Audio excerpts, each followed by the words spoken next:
Hello guys, और सब कैसे हैं आप लोग? सब बढ़िया ही होंगे। चलिए स्टार्ट करते हैं। हम जो वेल्डेड जॉइंट पढ़ रहे थे कल, मैंने आपको वेल्डेड जॉइंट के टाइप से बताए कौन कितने टाइप के वेल्ड्स होते हैं। ठीक है, जो वेल्ड हम करते हैं, जो वेल्ड्स हम कहते हैं, वो कितने टाइप्स के होते हैं, और रिवेटेड जॉइंट और वेल्डेड जॉइंट के बीच में क्या डिफरेंस है, मतलब कि क्या एडवांटेज है क्या डिसएडवांटेज है वेल्डेड जॉइंट का करने से, अगर हम कंपेयर करें रिवेटेड जॉइंट से। बहुत अच्छे से बताया, देख लेना, मज़ा आएगा। ठीक है, तो वेल्डेड जॉइंट और रिवेटेड जॉइंट के बीच में डिफरेंस, टाइप्स ऑफ वेल्ड्स, ये सब हो गया। जिसमें हमारा बट वेल्ड हो गया, आपका बट जॉइंट होता है, लैप जॉइंट होता है। ठीक है, हम बट जॉइंट जो करते हैं हम, वो बट वेल्ड उसे कहते हैं, बट वेल्ड। और जब लैप जॉइंट हम करते हैं तो हम उसे फिलेट वेल्ड कहते हैं, फिलेट वेल्ड। ठीक है, और टाइप के भी जॉइंट होते हैं, टी जॉइंट हो गया, कॉर्नर जॉइंट हो गया, ठीक है, आपका एज जॉइंट हो गया, ओके, एंगल जॉइंट जिन्हें भी कहते हैं। ठीक है, तो काफ़ी टाइप के जॉइंट होते हैं, पर हम पढ़ेंगे यहाँ पर, हम पढ़ेंगे बट जॉइंट के बारे में, उसका डिज़ाइन करेंगे, उसकी देखेंगे स्ट्रेंथ कितनी है, उसके बारे में एनालिसिस करेंगे। और हम पढ़ेंगे लैप जॉइंट के बारे में, फिलेट वेल्ड के बारे में। ठीक है, उसका डिज़ाइन देखेंगे। अब लैप जॉइंट में भी हम दो टाइप से डिवाइड करते हैं कि parallel fillet weld. Parallel fillet weld मतलब कि अगर हमारा जो line of action of force है वो अलोंग द वेल्डिंग लगा हुआ है, ठीक है, along the direction of welding लगा हुआ है, तो पैरेलल फिलेट वेल्ड। अगर वेल्डिंग के परपेंडिकुलर हमारा line of action of force लगा हुआ है तो उसे ट्रांसवर्स फिलेट वेल्ड कहते हैं। ठीक है, तो अभी सबसे पहले मैं जो पहला वाला जो पढ़ाता हूँ, जिसका डिज़ाइन करता हूँ, उसका मैं बताता बट जॉइंट का। ठीक है, बट वेल्ड का, उसका डिज़ाइन देखते हैं। ठीक है, तो बट जॉइंट में आपको क्या होता है, कैसे करते हैं। उसमें आप दो सेक्शन लेते हैं और सेम प्लेन में होते हैं। सेक्शन जो है सेम प्लेन में होते हैं। एक सेक्शन ये है आपका, एक प्लेट ये है, एक प्लेट ये है। ठीक है, अब आप जो मैंने बट वेल्ड के बारे में बताया, आप डिफरेंट टाइप्स के बट वेल्ड हैं। स्क्वायर बट वेल्ड कर सकते हैं, वी शेप कर सकते हैं, डबल वी कर सकते हैं, यू शेप में कर सकते हैं, डबल यू कर सकते हैं। वो डिपेंड करता है कितनी थिकनेस है प्लेट की। जितनी ज़्यादा थिकनेस होगी उतना आपका एडवांसमेंट होता जाएगा, मतलब कि स्क्वायर से वी हो जाएगा, वी से डबल वी हो जाएगा, ठीक है, यू हो जाएगा, डबल यू हो जाएगा, डिपेंड करता है थिकनेस पे प्लेट की। ठीक है, तो मैं यहाँ पर अभी क्योंकि मुझे डिज़ाइन करना है तो सबके एक कोई सा भी हम बट वेल्ड ले लेंगे और उसी के हिसाब से सबका डिज़ाइन होता है, सेम होता है। तो मैं मान लेता हूँ वी शेप का बट वेल्ड मैंने बनाया, वी शेप के बट वेल्ड से मैंने इसका डिज़ाइन किया, ये ठीक है, ऐसे करके ये यहाँ पर वेल्डिंग कर दी है। और ये वाला पोर्शन, इसे जो मैंने बनाया है, इसे कहते हैं रीइंफोर्समेंट। क्या कहते हैं? रीइंफोर्समेंट। ठीक है, और यहाँ पर आपका ऐसे करके फोर्स लग रहा है, ये इस वाली प्लेट पे उस डायरेक्शन में लग रहा है, इस वाली प्लेट में इस डायरेक्शन में लग रहा है। ठीक है, अब जो ये रीइंफोर्समेंट मैंने बनाया है, ये क्यों वैसे ज़रूरी है, क्योंकि अगर आप जब भी क्या होता है ना, जब हम वेल्ड करते हैं तो किसी ना कोई डिफेक्ट जो वेल्ड का है, जिसे हम वेल्डिंग डिफेक्ट कहते हैं, वो इसमें प्रेजेंट रहता है। तो उस वेल्डिंग डिफेक्ट को ओवरकम करने के लिए, मतलब कि स्ट्रेंथ, उस वेल्डिंग डिफेक्ट की वजह से कोई स्ट्रेंथ में कमी ना आए, तो हम रीइंफोर्समेंट करते हैं। ठीक है, इन्फोर्समेंट करते हैं, पर डिजाइन जब हम करते हैं, पर आपको पता है कि रीइंफोर्समेंट की वजह से स्ट्रेस कंसंट्रेशन रिलीज आएगा, क्योंकि when there is a change in cross section, when there is any discontinuity in the section, any discontinuity, any irregularity, any miss information, any type of irregularity, ठीक है, तो क्या होगा आपके में डिसकंटिन्यूटी होगी, तो स्ट्रेस कंसंट्रेशन आएगा। तो हम जब डिज़ाइन करते हैं तो जो ये रीइंफोर्समेंट है इसको हटा देते हैं, तो इसको नहीं लेते हैं डिज़ाइन करते समय। ठीक है, इसको मैंने अभी हटा दिया है। ठीक है, हटा दिया तो कैसे बना, ऐसा बना। अब देखो, इसमें किसी टाइप की डिसकंटिन्यूटी नहीं है। ठीक है, किसी टाइप की डिसकंटिन्यूटी नहीं है, सेक्शन में किसी टाइप की इरेगुलरिटी नहीं है, तो इस टाइप से डिज़ाइन करेंगे। ठीक है, और आपको पता है तो ये कि ये है, ठीक है। अब इसमें जो मटेरियल आपका फेल होगा, जो अगर मैं आपको बताऊं बट वेल्ड में जो फेलियर प्लेन होता है, जो फेलियर प्लेन होता है किसी भी बट वेल्ड की बात करूं या फिलेट वेल्ड की बात करूं, जो भी फेलियर प्लेन होता है उस फेलियर प्लेन को हम कहते हैं थ्रोट प्लेन। कौन सा प्लेन कहते हैं? Throat plane. तो इसमें जो थ्रोट जो फेल होगा वो इस डायरेक्शन होगा, इस डायरेक्शन में, ठीक है, क्योंकि फोर्स लग रहा है, टेंसाइल फोर्स लग रहा है, ठीक है, टेंसाइल फोर्स लग रहा है, सेम प्लेन में टेंसाइल फोर्स लग रहा है, तो टेंसाइल फोर्स की वजह से, टेंसाइल स्ट्रेस की वजह से ये फेल होगा। टेंसाइल स्ट्रेस की वजह से मतलब कि इस डायरेक्शन, जो इस फेल होने के सबसे ज़्यादा चांसेस है वो इस डायरेक्शन में है। तो मतलब कि मुझे इसी डायरेक्शन में इसका डिजाइन करूँगा, क्योंकि आपको पता है कि जो डिज़ाइन होता है वो वर्स्ट केस के लिए क्या आता है। तो अगर मैं सिग्मा, क्योंकि डिज़ाइन के लिए क्या होता है, sigma T maximum less than होना चाहिए सिग्मा परमिसिबल,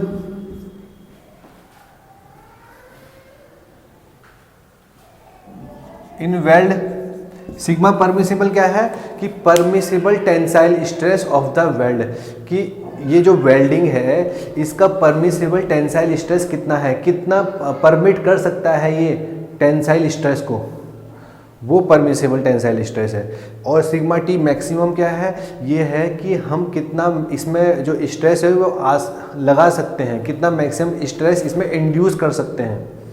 अब कितना करना चाहिए कि सिग्मा परमिसिबल जो इसका टेंसाइल स्ट्रेस है, जो वेल्ड हमने किया हुआ है, इसका जो टेंसाइल स्ट्रेस है उससे तो कम होना चाहिए, तभी फेल नहीं होगा, ठीक है। तो उसके हिसाब से ही हम डिज़ाइन करेंगे।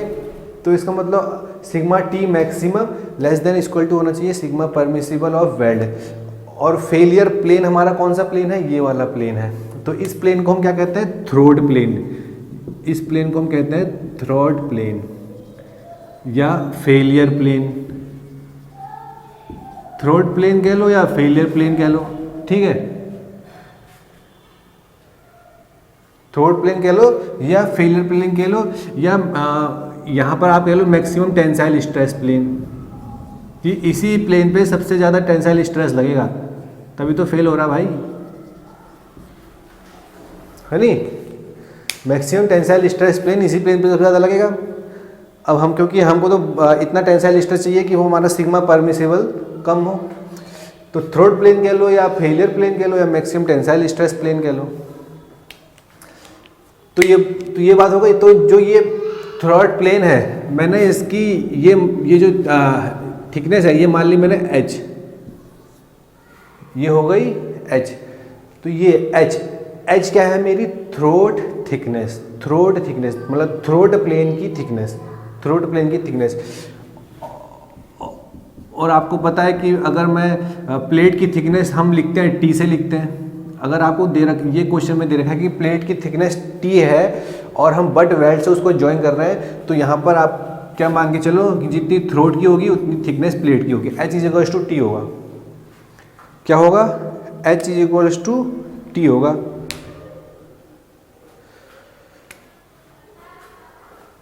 ओके, अब यहाँ पर आपको मैक्सिमम टेंसाइल स्ट्रेस निकालना है इस प्लेन पर। तो मैक्सिमम टेंसाइल स्ट्रेस क्या होगा, कितना फोर्स लगाया, F लगाया, और कितना एरिया, ये जो प्लेन है ये वाला, इसका कितना एरिया है। अब देखो h ये कितना है, h है, और इसकी लेंथ कितनी होगी इस प्लेट की, जो अलोंग द इसकी लेंथ होगी कुछ, तो वो HL, F/HL कितना क्या होना चाहिए, सिग्मा परमिसिबल ऑफ वेल्ड, ये होना चाहिए, ठीक है। तो F क्या हो गया, लेस देन होना चाहिए HL sigma permissible of weld, ठीक है।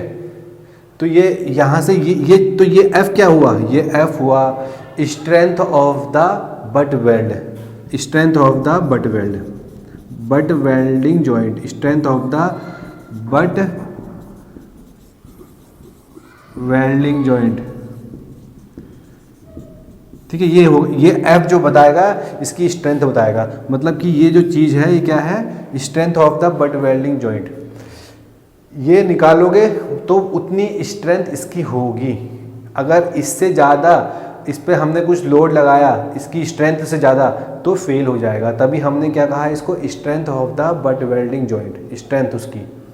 अब किसी की स्ट्रेंथ से ज़्यादा उसको तुम अगर जैसे मेरी जितनी 60 किलो की स्ट्रेंथ है और मैं 70 किलो का मैं 60 किलो का मतलब कि मैं अगर 20 किलो का 20 किलो का उठा सकता हूँ कोई भी, और मेरे को अगर 30 किलो का उठाने के लिए कहोगे तो मेरी तो उतनी कैपेबिलिटी नहीं है, मैं ब्रेक हो जाऊँगा।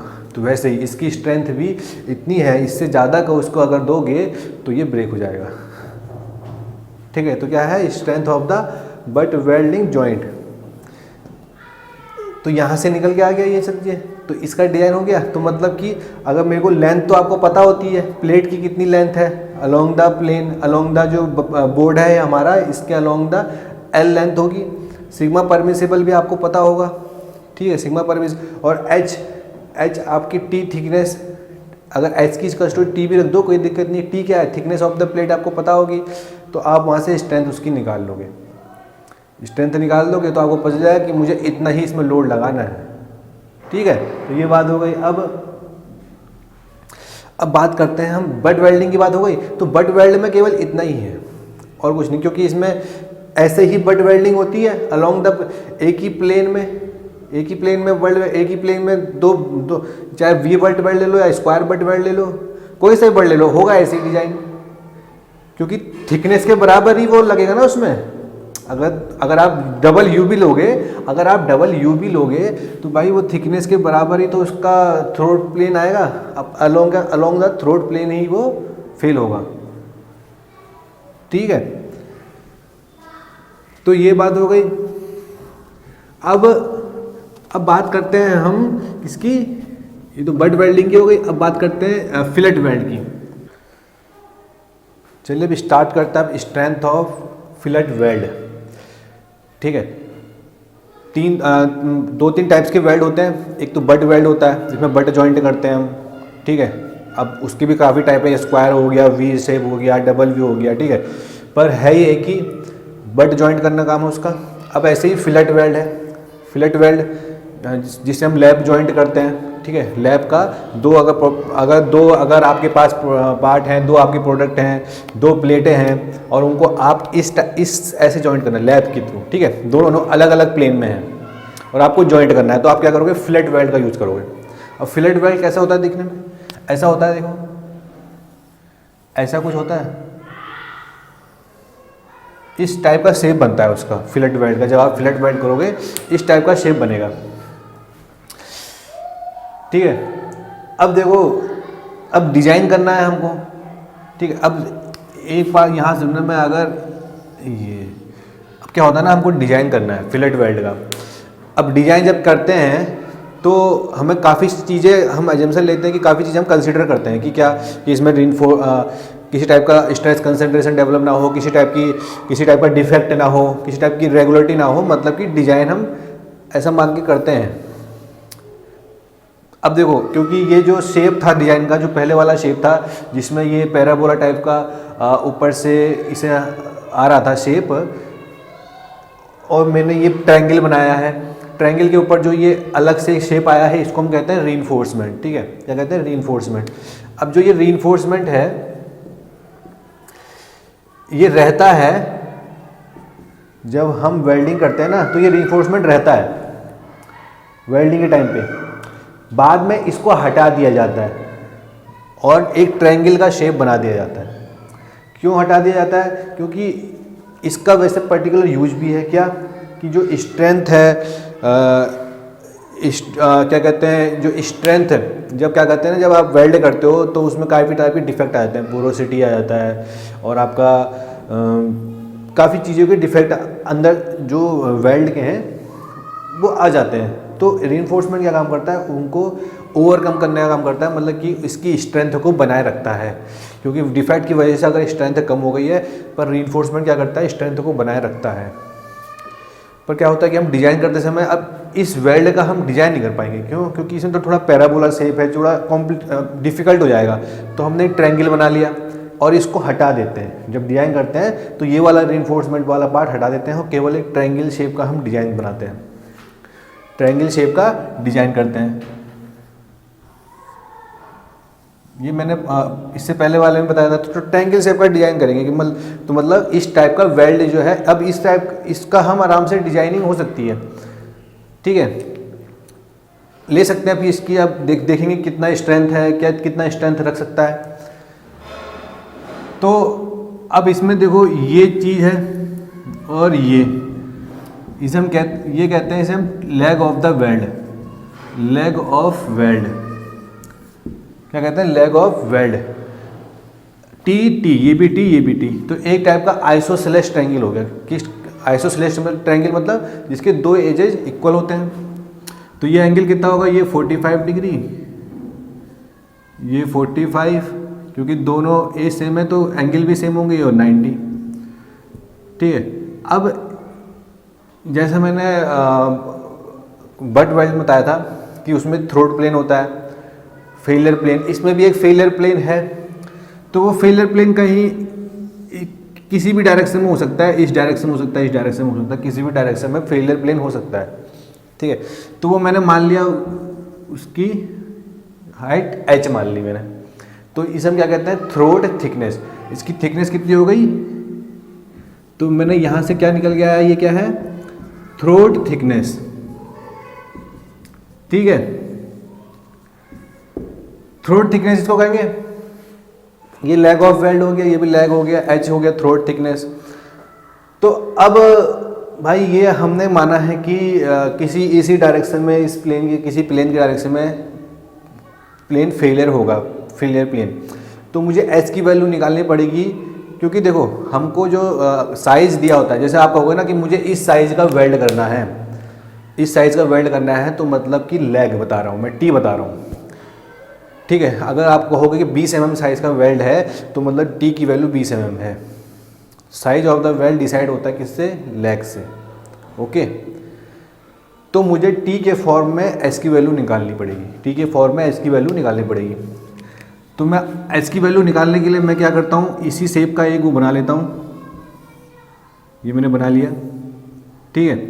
ये एंगल 45 डिग्री है, ये वैल्यू एच है, ठीक है, ये वैल्यू टी है, ओके। और मान लिया ये थीटा है, ये थीटा मान लिया मैंने। तो ये कितना होगा, अब ट्रायंगल है, ट्रायंगल की जो तीनों एंगल है उनका कितना होता है, 180। तो 180 में से 45 माइनस थीटा कितना हुआ, 135 माइनस थीटा, ओके। अब यहाँ से आप जो साइन लॉ होता है ट्रायंगल का लगाएं, तो क्या होगा, t divided by sign 135 minus theta plus h divided by sign 45 होता है, यही होता है ट्रायंगल, साइन ट्रायंगल लॉ। तो यहाँ से क्या वैल्यू आएगी, t डिवाइडेड बाई साइन, इसको खोलेंगे, sine 135 cos theta minus cos 135 sine theta, ये होता है खोलना। अब h डिवाइडेड बाई साइन 45, ठीक है। तो इसको सॉल्व करोगे, sine 135 1/√2 cos theta cos 135 minus 1/√2 sine theta. तो ये क्या निकल के आया, t डिवाइडेड बाई √2 ऊपर आ गया, और ये हो गया cos theta plus sine theta, और ये हो गया, ये भी √2h हो गया। तो √2 से √2 गया, तो h की वैल्यू कितनी आ गई, h की वैल्यू आ गई t के फॉर्म में, t divide by sine theta plus cos theta आ गई, ठीक है, ये आ गई, ओके। अब h की वैल्यू आ गई, हमको पता है h की वैल्यू पता चल गई, ये होता है फिलेट वेल्ड में। हमने फिलेट वेल्ड बनाया, क्योंकि फिलेट वेल्ड इस फॉर्म का होता है, उसमें रीइंफोर्समेंट रहता है, पर हम उसका डिजाइन नहीं कर पाते हैं, और जब डिजाइन के टाइम पे इसको हम ग्राइंडिंग कर देते हैं, इसको हटा देते हैं, ठीक है, ग्राइंडिंग करके इसको हटा देते हैं और इस फॉर्म का बनाते हैं, ताकि हमारा इजीली डिजाइन हो जाए। देखो इजीली हो गया, हमने ट्रायंगल ले लिया और बन गया। पर ये ज़रूरी होता है, क्योंकि जब हम वेल्डिंग के टाइम पे जब डिफेक्ट निकल के आते हैं, उनको जो इसकी स्ट्रेंथ होती है, अगर वेल्ड की थोड़ी कमज़ोर है, उसको बनाए रखता है, ठीक है। पर इसकी वजह से आपको क्या, इसकी वजह से स्ट्रेस कंसंट्रेशन डेवलप होता है, रीइंफोर्समेंट की वजह से स्ट्रेस कंसंट्रेशन आता है, दुनिया भर की चीज़ें आती हैं, ठीक है। तो h equal to T divided by sine theta plus cos theta आ गया, ओके, हमें इसकी वैल्यू पता चल गई। अब फिलेट वेल्ड हमारा है, अब लैप जॉइंट आपको करना है, और दो टाइप से हो सकता है। एक तो पैरेलल फिलेट वेल्ड हम किस कहते हैं, पैरेलल फिलेट वेल्डेड जॉइंट, और एक कहते हैं हम ट्रांसवर्स फिलेट वेल्डेड जॉइंट। तो पैरेलल फिलेट वेल्डेड जॉइंट में आपको क्या होता है, ऐसा होता है, देखो कुछ, अगर ये एक प्लेट है, यहाँ बना लेता हूँ, यहाँ छोटा हो, यहाँ बना लेता हूँ। पैरेलल फिलेट वेल्ड में क्या होता है, ये एक प्लेट है, ये एक प्लेट है, इस पे इस डायरेक्शन में फोर्स लग रहा है, इस पे इस डायरेक्शन में फोर्स लग रहा है। तो पैरेलल फिलेट वेल्ड में जो वेल्डिंग होती है वो along the direction of force होती है, ठीक है, ठीक हो। वेल्डिंग का जो डायरेक्शन है वो, और जो line of action of force का डायरेक्शन है, सेम है। और अगर मैं ट्रांसवर्स फिलेट वेल्ड की बात करूं, तो इस पे अगर इधर लग रहा है, इस प्लेट पर इधर लग रहा है, तो वेल्डिंग ऐसे होती है। मतलब कि जो वेल्डिंग का जो डायरेक्शन है वो, और जो हमारा ये लाइन ऑफ एक्शन का, दोनों एक दूसरे के परपेंडिकुलर है। तो ये हो गया ट्रांसवर्स फिलेट वेल्डेड जॉइंट, ये हो गया पैरेलल फिलेट वेल्डेड जॉइंट, ठीक है। अब इन दोनों का डिजाइन देखेंगे कि किस वेल्डेड जॉइंट में किस स्ट्रेंथ ज़्यादा होती है, ठीक है, कौन सा बेटर है हमारे के लिए, कि जो जिसकी स्ट्रेंथ ज़्यादा होगी वो बेटर होगा। तो अब दोनों में देखेंगे। अब क्या होता है, देखो ट्रांसवर्स, अगर मैं पैरेलल फिलेट वेल्डेड जॉइंट में लाइन ऑफ एक्शन फोर्स की बात करूं, तो जो हमारा ये फिलेट वेल्ड है, जो ये हमारा फिलेट वेल्ड है, इसका जो क्रॉस सेक्शन है ये है, इस वेल्डेड जॉइंट का सेक्शन ऐसा बना हुआ है। अगर देखो ऐसा बना हुआ है, ये एक प्लेट है और ये एक प्लेट है, ठीक है, नहीं ये प्लेट, हाँ ये एक प्लेट है, ये प्लेट है, ओके। तो इसका जो सेक्शन है वो ऐसा बना हुआ है, देखो ये दिख रहा है ना, ये ऐसा सेक्शन है, बना तो ऐसा होगा, इस टाइप का कुछ, ये ऐसा करके, ठीक है। पर क्या होगा कि हम इसको डिजाइन करने के लिए हमने इसको ट्रायंगल लिया है। क्या लिया है, ट्रायंगल, ओके। डिजाइन करने के क्या लिया है, ट्रायंगल लिया है। तो ये सेक्शन कुछ ऐसा बना होगा, जो ऐसा दिख रहा है ना, इसका क्रॉस सेक्शन ऐसा है, ट्रायंगल शेप का, मतलब ऐसा शेप का, मतलब ऐसा शेप का है। तो जब आप इस पे, इस पैरेलल फिलेट वेल्ड पे, in the line of action, ये लाइन ऑफ एक्शन है, तो इस वेल्ड पे, इसके क्रॉस सेक्शन पे किस टाइप का फोर्स लग रहा होगा। अगर मैं इस प्लेन की बात करूं,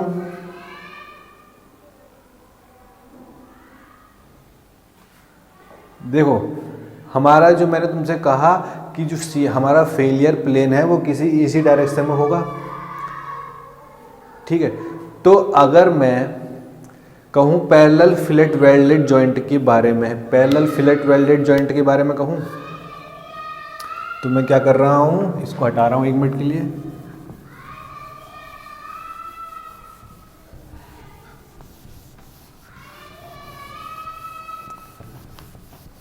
ठीक है, तो अगर मैं पैरेलल फिलेट वेल्डेड जॉइंट की बात कर रहा हूँ, ठीक है, तो इसमें जो डायरेक्शन ऑफ लोड है ये है, और इसका क्रॉस सेक्शन ये है। तो इसके जो सेक्शन पे, इसके अलोंग, इस प्लेन के अलोंग केवल एक ही फोर्स लग रहा होगा, ठीक है। तो मैं अगर पैरेलल फिलेट वेल्डेड जॉइंट की बात करूं, तो इस प्लेन के अलोंग एक ही फोर्स लग रहा होगा, वो भी शियर फोर्स लग रहा होगा, क्योंकि इस प्लेन के अलोंग शियर फोर्स लग रहा होगा,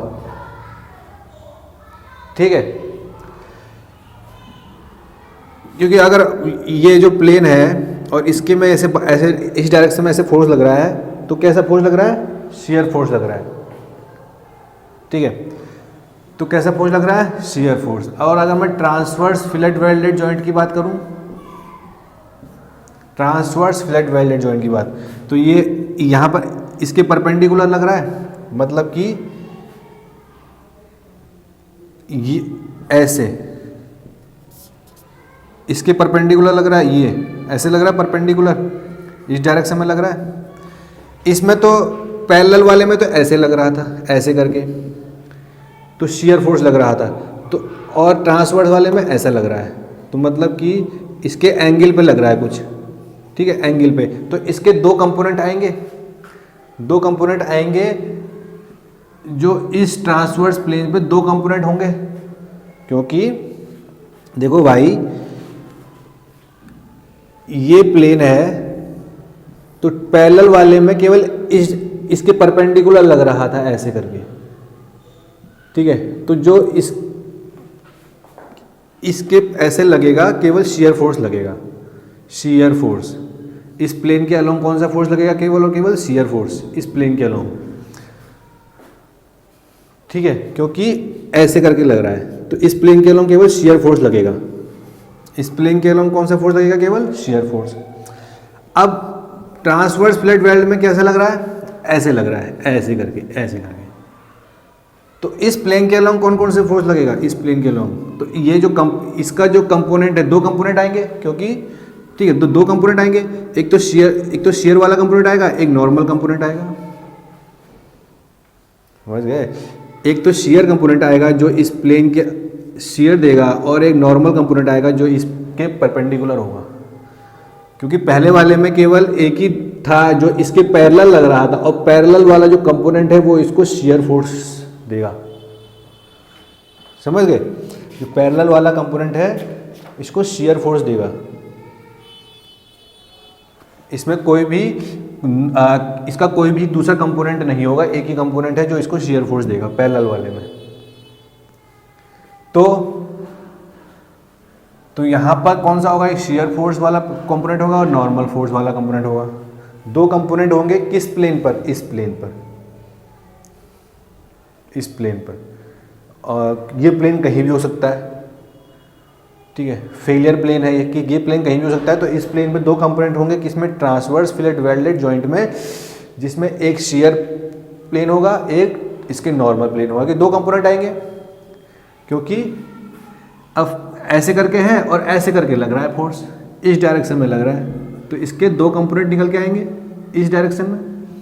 पर पैरेलल वाले में क्या था, ऐसे लग रहा था, समझ गए। पैरेलल वाले में ये देखो, ये है ना पैरेलल वाला, ये समझ रहे हो ना। अब ये ट्रांसवर्स वाला, अब पैरेलल वाले में ऐसे लग रहा था, तो पैरेलल वाले में अगर मैं ऐसे यहाँ पे बनाऊं,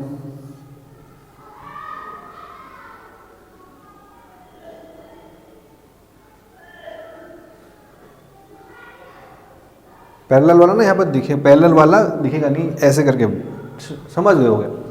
अब तो पैरेलल वाले में एक ही फोर्स आएगा जो शियर प्लेन पे लगेगा, जो केवल शियर फोर्स ही देगा, और ट्रांसवर्स वाले में शियर फोर्स होगा और नॉर्मल फोर्स होगा, समझ गए। तो ये बात तो समझ में आ गई ना, कि पैरेलल वाले में आपका पैरेलल फिलेट वेल्डेड जॉइंट में आपका शियर फोर्स आएगा, और ट्रांसवर्स फिलेट वेल्डेड जॉइंट में शियर फोर्स और नॉर्मल फोर्स दोनों आएंगे। तो अब इन दोनों के कंपोनेंट देखते हैं। अब देखो, तो ओरिजिनली कौन सा फोर्स लग रहा है, ओरिजिनली P लग रहा है, ओरिजिनली कौन सा लग रहा है, P, ओरिजिनली क्या लग रहा है, P लग रहा है। तो इसका जो PS है वो किसके बराबर हो गया, P के बराबर हो गया। इसका जो शियर फोर्स वाला कंपोनेंट है किसके बराबर हो गया, P के बराबर हो गया, क्योंकि एक ही कंपोनेंट है, और वो और शियर इस प्लेन पे लग रहा है, और एक ही लग रहा है P। पर इसके दो कंपोनेंट होंगे PS और PN, ठीक है, तो वो P के फॉर्म में, थीटा के फॉर्म में आएंगे, किसी एंगल के फॉर्म में आएंगे, तो वो निकालें, ठीक है। तो मैं अगर इसी, देखो ये बना हुआ है, तो मैं इस प्लेन को लेता हूँ, इस प्लेन को लेता हूँ, ये लिया है मैंने, ये मैंने ऐसे लिया, ठीक है, ये ऐसे है। तो इस प्लेन में क्या, कौन सा फोर्स लग रहा है, ये PS लग रहा है, और ये नॉर्मल फोर्स PN लग रहा है, ठीक है, और ऐसे करके कुछ ये लग रहा है P, ठीक है। तो अगर मैं इसका बनाऊं, ये PS हो गया, ठीक है। तो ट्रायंगल बनाए, वेक्टर ट्रायंगल, जिससे हम PS और PN की वैल्यू निकाल दें P के फॉर्म में। तो ये ऐसे करके ठीक है, अभी देखते हैं ट्रायंगल बनाते हैं इसके फॉर्म में। ये हो गया P, ये हो गया PN और ये हो गया PS। ये PS हो गया, ये PN हो गया, ये इसका रिजल्टेंट P हो गया। P के दो फॉर्म हो गए, PN और PS। ठीक है, P के दो फॉर्म हो गए, PN और PS। अब आपको पता है, क्या पता है कि ये वाला एंगल थीटा था, ठीक है, ये वाला एंगल थीटा, तो समझ गए ना, ये वाला एंगल थीटा हो गया। अब जैसे ये PN यहाँ पर, यहीं पर बना देता हूँ, ये है, तो ये क्या हो गया PN, ये PS, ये P, ये एंगल थीटा, ये 90, ये क्या है, ये 90 है, तो ये 90 माइनस थीटा, तो ये थीटा, ठीक है, ये थीटा, ये 90, ये 90 माइनस थीटा, ठीक है, 90 माइनस थीटा, P और P, हाँ ये थीटा हो गया, तो ये P है। अब निकालो, थीटा पता चल गया हमको, थीटा वाला यही वाला एंगल है जो ये वाला एंगल थीटा था, तो ये वाला एंगल थीटा हो गया, तो ये हो गया साइन थीटा डिवाइड बाई ये परपेंडिकुलर है क्योंकि PN और PS एक दूसरे के परपेंडिकुलर होंगे, PN और PS, तो sine theta divide by PS divide by P, तो PS क्या आ गया, P साइन थीटा। अब ऐसे ही कॉस थीटा, कॉस थीटा क्या होगा, PN डिवाइड बाई P, तो PN कितना आ गया, P कॉस थीटा। समझ गए, PS कितना आ गया, P साइन थीटा, और PN कितना आ गया, P कॉस थीटा। आ गए, दोनों कंपोनेंट आ गए थीटा के फॉर्म में, क्योंकि हमने थीटा वाला एंगल यहाँ माना था, ये वाला एंगल थीटा, ये वाला एंगल ना, ये वाला एंगल थीटा था। ठीक है, आगे बात समझ में। तो PS आ गया PN sine theta, P sine theta, PN आ गया P कोस थीटा। तो अब दो कंपोनेंट हमको पता चल गए और h की वैल्यू भी हमको पता है। h की वैल्यू हमने क्या निकाली थी, h equals to T divide by sine theta plus cos theta, ये निकाली थी। अब देखो, तो फेलियर प्लेन, अब आपको पता है कि मैक्सिमम शियर स्ट्रेस हम मान के चल रहे हैं कि जहाँ पर मैक्सिमम शियर स्ट्रेस होगा, टॉ मैक्सिमम, वो प्लेन हमारा फेलियर प्लेन होगा, वहाँ से प्लेन फेलियर होगा। प्लेन क्या कहते हैं, इस फिलेट वेल्ड में जो जिस प्लेन पे टॉ मैक्सिमम आएगा, टॉ मैक्सिमम वाला जो भी प्लेन होगा वो हमारा कौन सा, फेलियर प्लेन होगा। समझो, मैक्सिमम शियर स्ट्रेस वाला प्लेन ही हमारा फेलियर प्लेन है, मैक्सिमम शियर स्ट्रेस वाला प्लेन। तो वो हमको निकालना है, मैक्सिमम शियर स्ट्रेस वाला प्लेन। तो कैसे निकालेंगे, तो हमको शियर फोर्स पता है P साइन थीटा, ठीक है, P साइन थीटा हमको पता है शियर फोर्स। तो शियर प्लेन क्या, पहले शियर फोर्स निकाले इस डायरेक्शन में, इसी डायरेक्शन में जो हमने मानी थी कि शियर फोर्स, तो PS divide by area, area कौन सा, इस प्लेन का एरिया, तो PS क्या है, P साइन थीटा, और एरिया क्या है, देखो ये थिकनेस H और लेंथ मैं मान रहा हूँ L लेंथ हो गई भाई। इस ये जो है लेंथ L का हमारा वेल्डिंग करा हुआ है ना, हमने लेंथ L का हमने वेल्डिंग मारा हुआ है, HL हो गया। अब देखो, क्योंकि मुझे जो H है वो अननोन है तो इसको हटाना पड़ेगा। L लेंथ ऑफ वेल्ड आपको पता रहेगी, H अननोन है, H का क्या पता, H को आपको पता ही नहीं निकाल। तो T के फॉर्म में हमें T तो पता है ना, तो T divide by sine theta plus cos theta. तो मैं अभी किसकी बात कर रहा हूँ, अभी मैं ट्रांसवर्स फिलेट वेल्डेड जॉइंट की बात कर रहा हूँ, इसकी बात कर रहा हूँ, ठीक है। तो टॉ की वैल्यू आ गई P sine theta divided by T sine theta sine theta plus cos theta. तो P भी हमको पता होगा, P नोन है, T size of the weld हमको पता है, और L length of the weld भी हमको पता है, मतलब P बाई TL हमारे कांस्टेंट है, ये हमको पता है। तो हमको क्या नहीं पता, थीटा। तो टॉ मैक्सिमम होने के लिए हम डिफ्रेंशिएट करेंगे थीटा के फॉर्म में, टॉ मैक्सिमम, ठीक है। टॉ मैक्सिमम होने के लिए थीटा के फॉर्म में डिफ्रेंशिएट, अब ऐसे ही करते हैं ना, मिनिमम है या मैक्सिमम है तो डिफ्रेंशिएट कर दो, तो थीटा की वैल्यू पता चल जाएगी कहाँ पर हमको मैक्सिमम, थीटा की वैल्यू पता चल जाएगी कि किस प्लेन पे हमारा मिनिमम है, किस प्लेन पे मैक्सिमम है। तो डिफ्रेंशिएट करेंगे डी थीटा के फॉर्म में, तो पी बाई टी एल तो कांस्टेंट है, तो साइन स्क्वायर थीटा का हम और साइन स्क्वायर थीटा और sign theta plus cos theta का अगर आप डिफ्रेंशिएट करोगे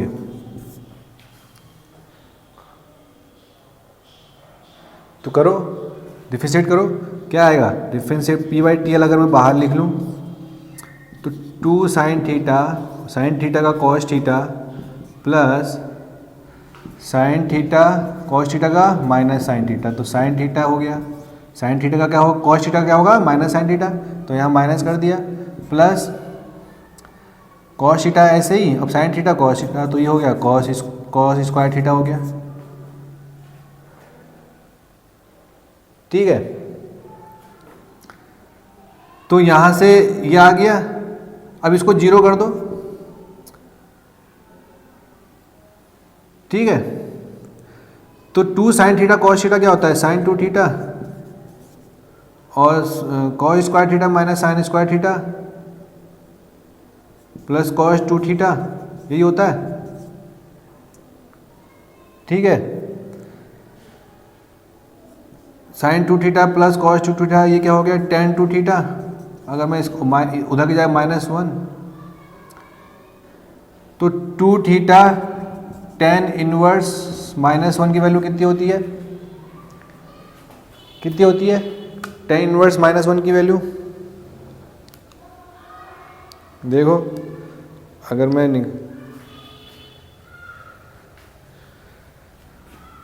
tan 45 कितना होता है, 1 होता है, तो पहले क्वाड्रेंट में पॉजिटिव रहेगा, पर दूसरे क्वाड्रेंट में जो tan थीटा की वैल्यू होती है निगेटिव होती है, तो यहाँ से 2 थीटा की वैल्यू क्या आ जाएगी, tan 135, अगर आप tan 135 की वैल्यू निकालोगे तो कितनी आएगी, -1 आएगी, तो यहाँ से थीटा कितना आया, थीटा कितना है 135, 67.5 डिग्री, कितना वैल्यू आई, 67.5 डिग्री, तो 67.5 डिग्री वो वैल्यू है जहाँ पर हमारा जो शियर स्ट्रेस है वो मैक्सिमम होगा, टॉ मैक्सिमम प्लेन, जहाँ पर हमारा टॉ मैक्सिमम आएगा। ये मान के चलना जो टॉ मैक्सिमम वाला प्लेन कौन सा है, जहाँ थीटा कितना है 67.5 डिग्री, और किस केस में, ट्रांसवर्स फिलेट वेल्डेड जॉइंट के केस में।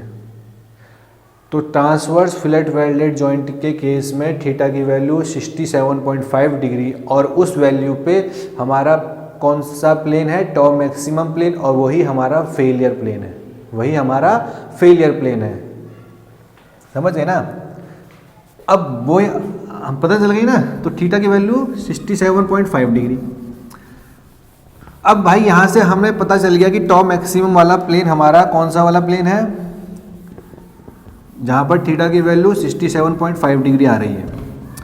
अब 67.5 डिग्री वैल्यू आ रही है थीटा की, तो यहाँ से हम h निकाल लेंगे, तो t divide by sine theta plus cos theta हमको पता है, तो निकालो थीटा की वैल्यू 67.5 रखो, तो साइन 67.5 प्लस कॉस 67.5 कितना आया,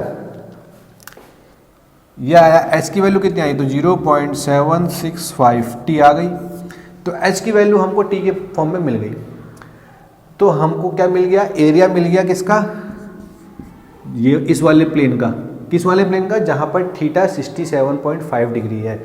मान लिया ये जो प्लेन है ये कौन सा प्लेन है, 67.5 डिग्री वाला ही प्लेन है, और इसी प्लेन पे हम इस प्लेन का एरिया कितना है, अब इस प्लेन का एरिया कैसे निकालेंगे, थिकनेस h और लेंथ l, लेंथ तो l है ना, जो वेल्ड हमने किया है वो उसकी लेंथ l है, h हम निकालेंगे 0.765 t इंटू एल, t हमको पता है, l हमको पता है, तो एरिया हमको पता चल गया। तो एरिया ऑफ द इस प्लेन का हमको पता चल गया, और यही प्लेन हमारा टॉप मैक्सिमम प्लेन है, यही हमारा फेलियर प्लेन है। इसी फेलियर प्लेन के along transverse fillet welded joint के केस में फेल होगा हमारा। तो इसी प्लेन की हमको स्ट्रेंथ, इस प्लेन के अलॉन्ग ही हम देखेंगे कि कितनी स्ट्रेंथ होनी चाहिए। तो एरिया हमको पता चल गया, ठीक है। अब निकालो, क्या निकालें कि भाई अब ये हमारा टॉप मैक्सिमम वाला प्लेन है, तो इस प्लेन, ये प्लेन में फेलियर ना हो तो क्या करना पड़ेगा, तो टॉप मैक्सिमम लेस देन होना चाहिए top permissible of the weld. जो टॉप मैक्सिमम है निकला है वो लेस देन होना चाहिए permissible shear stress of the weld material. कौन सा मटेरियल, फिलेट वेल्ड का जो मटेरियल है उसका जो परमिसिबल शियर स्ट्रेस है उससे कम होना चाहिए टॉप मैक्सिमम। टॉप मैक्सिमम कम होना चाहिए परमिसिबल शियर स्ट्रेस कि मतलब इतना परमिट मैं शियर स्ट्रेस कर सकता हूँ इस फिलेट वेल्ड में। तो टॉप मैक्सिमम हमारा क्या निकल के आया, हम निकालेंगे। तो टॉप मैक्सिमम कम होगा तभी तो हमारा डिज़ाइन सेफ होगा। अगर परमिसिबल से हमारा जो टॉप मैक्सिमम कम आएगा तभी तो हमारा डिज़ाइन सेफ होगा। तो टॉप मैक्सिमम हम कैसे, पी इस शियर प्लेन पे कौन कितना फोर्स लग रहा है, ये वाला पी साइन थीटा लग रहा है ना। इस शियर प्लेन पे ट्रांसवर्स फिलेट वेल्डेड जॉइंट के केस में कितना फोर्स लग रहा है, कितना शियर फोर्स लग रहा है, पी साइन थीटा लग रहा है, देखो ये लग रहा है। और एरिया हमने ये निकाला है इस प्लेन का, कितना है 0.765 TL, ये निकाला है। तो ये लेस देन होना चाहिए टॉप परमिसिबल से, ठीक है। तो यहाँ पर थीटा की वैल्यू 67.5 रखो, साइन 67.5 कितना होगा, ये होगा, और डिवाइड बाई 0.765 ये आ गया। तो यहाँ से P की वैल्यू कितनी आ, सॉरी बंद हो गया था, देखो P की वैल्यू क्या निकल के आ गई, less than equals to 0.828 TL top permissible. कैसे निकल के आई, साइन 67.5 रखो और सॉल्व करो तो ये निकल के आएगा। तो कितना strength of the fillet weld है in case of transverse fillet welded joint के केस में, इतनी स्ट्रेंथ होनी चाहिए। मतलब कि इतना लोड ये जो P है ना इससे लेस देन लगना चाहिए 0.828 TL टॉप परमिसिबल, इससे लेस देन हमारा लोड लगना चाहिए, तभी हमारा सेफ रहेगा वेल्डिंग। किस केस में, ट्रांसवर्स फिलेट वेल्डेड जॉइंट के केस में। और जो ये L है लेंथ ऑफ द वेल्ड, ये अब आपको पता है कि हम single transverse fillet weld join करते हैं, double transverse fillet welded join करते हैं, मतलब कि वेल्ड की लेंथ L हो जाएगी। जैसे कि मैंने बताया, अगर आप, चलो मैं एक साथ ये देखो एग्जांपल देखो, यहाँ पर ये देखो, ये नहीं, यहाँ पर नहीं यार, यहाँ पर ये एक वो है और एक प्लेट ये है। अब भाई यहाँ पर एक तो वेल्ड हमने यहाँ पर करा, एक वेल्डिंग हमने यहाँ पर करी, ठीक है। ऐसे करके ट्रांसवर्स लोड ऐसे करके लोड लग रहा है। एक तो वेल्डिंग हमने यहाँ करी, तो इसकी कुछ लेंथ होगी, इस वेल्ड की कुछ लेंथ होगी, L लेंथ मान ली मैंने, L। अब भाई यहाँ पर भी तो करते हैं कभी कभी, सिंगल में ही काम नहीं हो पाता ना, डबल लगाना पड़ता है हमको भाई, सिंगल नहीं लगा देते हैं, कभी डबल लगाते हैं। तो एक तो लेंथ L ये हो गई और एक लेंथ L ये हो गई, तो कितनी लेंथ हो गई मिला के 2L। तो यहाँ पर जो L है ना ये इक्विवेलेंट लेंथ है, मतलब कि टोटल लेंथ है पूरे वेल्ड की। जैसे L + L 2L, अगर ट्रिपल लगाए तो 3L, 4 बार लगाए तो 4L, समझ गए। तो ये जो L है इक्विवेलेंट लेंथ है। अब जरूरी नहीं कि L ही हो, ये मान लो कुछ भी हो सकता है, A हो गया, ये B हो गया, तो यहाँ पर L की वैल्यू कितनी आएगी, यहाँ पर आएगी A + B, समझ गए, ऐसा है। तो ये क्या है कि ये किसकी स्ट्रेंथ है, ये है ट्रांसवर्स फिलेट वेल्डेड जॉइंट की स्ट्रेंथ इतनी है, मतलब इतनी स्ट्रेंथ ये कर सकता है कि हाँ मैं इतनी स्ट्रेंथ इस fillet weld transverse fillet welded joint मैं झेल सकता हूँ इतनी स्ट्रेंथ। तो इससे ज़्यादा होगी तो मुश्किल हो जाएगी, ऐसा है। अब ये मैंने ट्रांसवर्स फिलेट वेल्डेड जॉइंट की बात करी। अब भाई पैरेलल फिलेट वेल्डेड जॉइंट की बात कर लें, ठीक है। पैरेलल फिलेट वेल्डेड जॉइंट में तो भाई हमारा एक ही शियर फोर्स लग रहा है, P कह रहे हैं उसको, ठीक है, तो उस केस में अगर मैं ये हटा दूँ, देखो क्या हटा दूँ, ये वाला, तो उस केस में क्या होगा, अगर जो शियर फोर्स केवल P लग रहा है भाई, H equal to T sine theta plus cos theta, ये तो सेम ही है, ये तो कहीं जाएगा ही नहीं, क्योंकि ये तो H is equal to T sine theta plus cos theta, ये तो सेम है ना, ये तो कहीं जाएगा ही नहीं, ये तो चाहे वो पैरेलल हो या ट्रांसवर्स फिलेट वेल्डेड हो, ये तो मैंने कॉमन निकाला था शुरू में ही, उससे तो कोई मतलब ही नहीं था इसका, नहीं। तो H is equal to T sine theta plus cos theta. अब यहाँ पर देखो, अब मैं बात कर रहा हूँ किसकी, पैरेलल फिलेट वेल्डेड जॉइंट की। तो पैरेलल फिलेट वेल्डेड जॉइंट में ये भी फेल होगा, शियर प्लेन के अलोंग ही फेल होगा, इसी प्लेन के अलोंग फेल होगा, कहीं मैक्सिमम शियर स्ट्रेस प्लेन के अलोंग ही फेल होगा। तो इस केस में भी शियर फोर्स के अलोंग आएगा, तो पी एस डिवाइड बाई ए। इस केस में पी एस क्या है, फिर पी है केवल और केवल पी, केवल और केवल एक ही लोड है, जो लोड हम एक्चुअली में उसमें लग रहा है, क्योंकि वो अलोंग द शियर प्लेन ही लग रहा है, उसमें कोई दूसरा उसमें कोई कंपोनेंट नहीं है। तो एरिया क्या है H और लेंथ ऑफ द वेल्ड है L। तो भाई P H हमको पता है कितना है, T sign theta plus cos theta ऊपर आ गया, ठीक है, और लेंथ L तो है ही। तो यहाँ पर टॉ कितना आ गया ये, तो भाई टॉ मैक्सिमम होने के लिए डी थीटा से डिफ्रेंशिएट करें, तो भाई पी बाई टी एल तो कांस्टेंट है, इसको करोगे तो ये आ गया साइन थीटा क्या होता है कॉस थीटा, और कॉस थीटा क्या होता है माइनस साइन थीटा। अब इसको जीरो कर दो तो क्या आ गया यहाँ से टेन थीटा। अब टेन थीटा कितना हो गया 1, तो थीटा कितना आ गया 45 डिग्री। तो यहाँ पे जो मैक्सिमम शियर स्ट्रेस वाला प्लेन है उसके लिए थीटा कितना होना चाहिए 45। तो मतलब कि पैरेलल फिलेट वेल्डेड जॉइंट के केस में मैक्सिमम शियर स्ट्रेस प्लेन कहाँ है 45 डिग्री पे। कहाँ है 45 डिग्री पे है। कितनी डिग्री पे है 45 डिग्री पे है मैक्सिमम शियर स्ट्रेस वाला plane parallel fillet welded joint के केस में। ठीक है, तो निकालें, फिर निकालते हैं कितनी स्ट्रेंथ है पैरेलल फिलेट वेल्डेड जॉइंट के केस में। अगर हम इस पे पैरेलल फिलेट वेल्डेड जॉइंट के केस में कितनी स्ट्रेंथ है उसकी निकालें, तो कैसे निकालेंगे। अब आपको पता है कि टॉ मैक्सिमम लेस देन होना चाहिए टॉ परमिसिबल से, लेस देन और equal to tau permissible of the weld. जो वेल्ड मटेरियल है उसका जो परमिसिबल शियर स्ट्रेस है उससे कम होगा तभी तो हमारा चलेगा ना। तो टॉ मैक्सिमम कितना होगा P divide by A, area कितना है HL। ठीक है, अब भाई H की वैल्यू यहाँ से निकालें तो H is equal to T sine 45 plus cos 45। तो साइन 45 प्लस कॉस 45 कितना होगा देखो,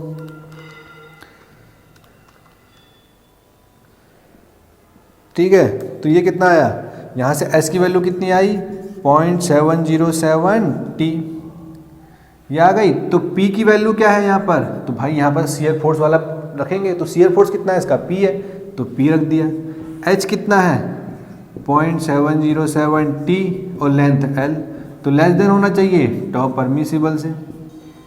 तो भाई P यहाँ से कितना आ गया less than equal to 0.707 T L tau permissible, इतना आ गया, इतनी स्ट्रेंथ है। मतलब कि भाई इतनी स्ट्रेंथ है पैरेलल फिलेट वेल्डेड जॉइंट की, मतलब फिलेट वेल्ड की पैरेलल अगर हम फोर्स लगा रहे हैं उसकी वेल्ड की डायरेक्शन के, अगर डायरेक्शन और लाइन ऑफ एक्शन का जो फोर्स है उसकी डायरेक्शन सेम है तो इतनी स्ट्रेंथ होगी फिलेट वेल्ड की। इससे ज़्यादा लगाओगे तो भाई फेल हो जाएगा। तो मतलब इसकी इतनी स्ट्रेंथ है। और हमने ट्रांसवर्स फिलेट वेल्डेड जॉइंट में कितनी स्ट्रेंथ निकाली थी, वो कितनी होनी चाहिए थी 0.832 टी एल टॉ परमिसिबल, इतनी थी। तो भाई यहाँ पर किसकी स्ट्रेंथ आपको ज़्यादा लग रही है, कौन ज़्यादा लोड ले सकता है, किसकी स्ट्रेंथ आपको ज़्यादा लग रही है। देखो भाई टी भी सेम है, एल भी सेम है, टॉ परमिसिबल भी सेम है। टी एल टॉ परमिसिबल इसमें भी है, टी टॉल किसका डिफरेंस है 0.832 0.707। तो भाई 0.832 बड़ा होता है, 0.707 बड़ा होता है, 0.832 बड़ा होता है। तो भाई कितना परसेंटेज ज़्यादा है ट्रांसवर्स फिलेट वेल्ड की स्ट्रेंथ पैरेलल फिलेट वेल्ड की स्ट्रेंथ से, कितनी परसेंटेज ज़्यादा है, कितनी ज़्यादा होगी? तो यहाँ से अगर मैं स्ट्रेंथ की बात करूँ ट्रांसवर्स फिलेट वेल्डेड जॉइंट और स्ट्रेंथ की बात करूँ पैरेलल फिलेट वेल्डेड जॉइंट की, तो क्या करेंगे,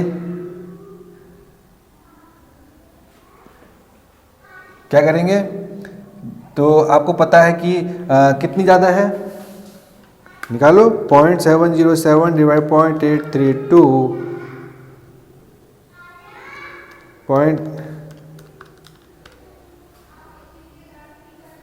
कितनी ज़्यादा आई? ये ज़्यादा आई 18%। कितनी ज़्यादा आई? 18%। मतलब कि अगर आप कहोगे ना कि ट्रांसवर्स फिलेट वेल्डेड जॉइंट की जो स्ट्रेंथ है वो 18% ज़्यादा है पैरेलल फिलेट वेल्डेड जॉइंट से। कितनी ज़्यादा है? पैरेलल फिलेट वेल्डेड जॉइंट से 18%। तो इसका मतलब क्या हुआ कि भाई इसका मतलब क्या हुआ कि ज़्यादा स्ट्रेंथ रखता है कौन सा? ट्रांसफर। तो मतलब कि टॉ मैक्सिमम, तो जो इसका मतलब कौन ज़्यादा रखता है strength? Transfer fillet welded joint ज़्यादा रखता है। अब वो ज़्यादा रखता है तो कौन सबसे ज़्यादा, मतलब जो उसके अंदर जब शियर फोर्स लग रहा है तो शियर स्ट्रेस आया, तो टॉ इंड्यूस कौन सबसे ज़्यादा इंड्यूस करेगा? कौन सबसे ज़्यादा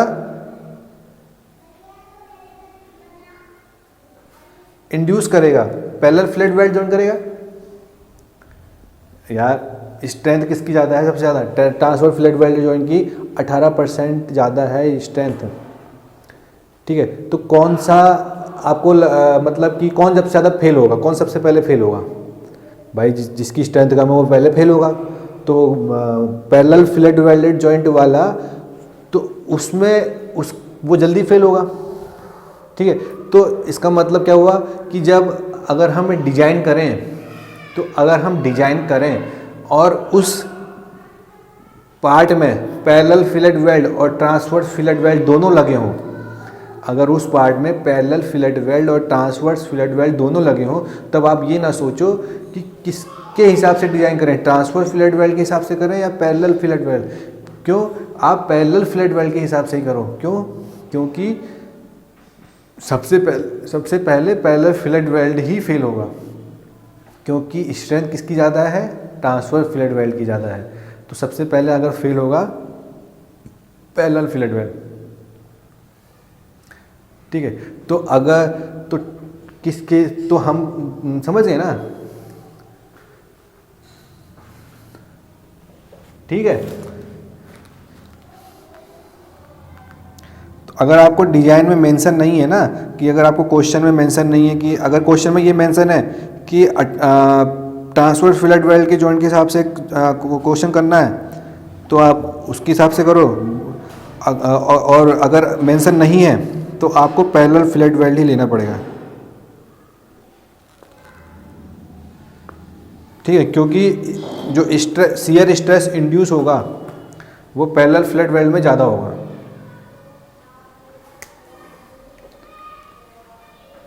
ठीक है,